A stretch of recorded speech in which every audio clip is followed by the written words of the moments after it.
ಎಲ್ಲೊಂದು ಕಡೆ C M ಅವ್ರು ಹೇಳ್ತಾರೆ ಸರ್, ಅಹಿಂದ ಜಪವನ್ನು ಮಾಡ್ತಾರೆ. ಎಲ್ಲೋ ಒಂದು ಕಡೆ ಅಹಿಂದಗೆ ಎಲ್ಲೋ ಒಂದು ಕಡೆ ಅನ್ಯಾಯ ಆಯ್ತು ಸರ್. ಎಲ್ಲೋ ಒಂದು ಕಡೆ ಸಾಕಷ್ಟು ಜನ ಕೇಳ್ತಾಯಿದ್ರು, ಅಹಿಂದಕ್ಕಾದರೂ ಮತವನ್ನು ಕೊಡಬೇಕಂದ್ರೆ ಸೀಟ್ ಕೊಡಬೇಕಿತ್ತು, ಮತ್ತು ಕುಟುಂಬಕ್ಕೆ ಯಾಕಂತ ಸಾಕಷ್ಟು ಜನ ಧ್ವನಿ ಎತ್ತಿದ್ರು.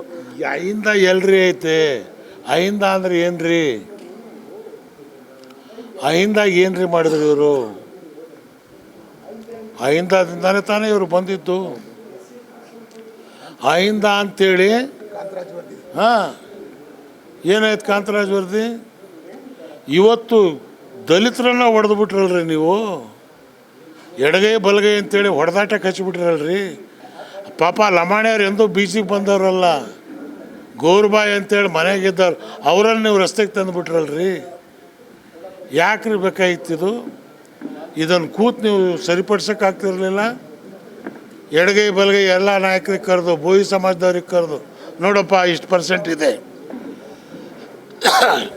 ಇಷ್ಟು ಪರ್ಸೆಂಟ್ ಮಾದರಿ ಸಮಾಜದವ್ರು ಇಷ್ಟು ಜನ ಇದ್ದೀರಿ, ಬಲಗೈಯವ್ರು ಎಷ್ಟು ಜನ ಇದ್ದೀರಿ, ನೀವು ಕೂತ್ಕೊಳ್ಳಿ ಅಣ್ಣ ತಮ್ಮದರಾಗಿ.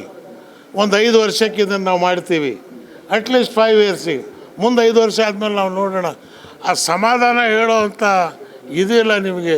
ನೀವೇ ಕಾನ್ಫರೆನ್ಸ್ ಮಾಡಿಸ್ತೀರಾ? ಯಾರು ಮಾಡಿಸ್ದವರು?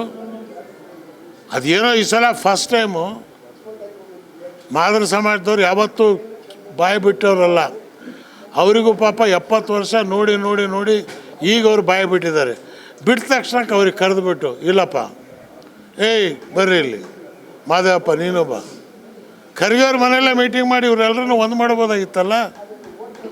ನಾವು ಮಾಡ್ತೇವೆ, ಎಸ್, ಅದನ್ನು ಮಾಡೋ ಶಕ್ತಿ ದೇವ್ರು ನಮಗೆ ಕೊಟ್ಟಿದ್ದಾನೆ.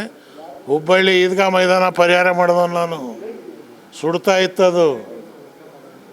ಜನವರಿ 26ನೇ ತಾರೀಕಿಗೆ ಭಾರತ್ ಮಾತಾ ಕಿ ಜೈ ಅಂತೇಳಿ ಅಂಜುಮನ್ ಚೇರ್ಮನ್ ಕೈಯಲ್ಲಿ ಧ್ವಜಾರೋಹಣ ಮಾಡಿಸಿದೆ ನಾನು.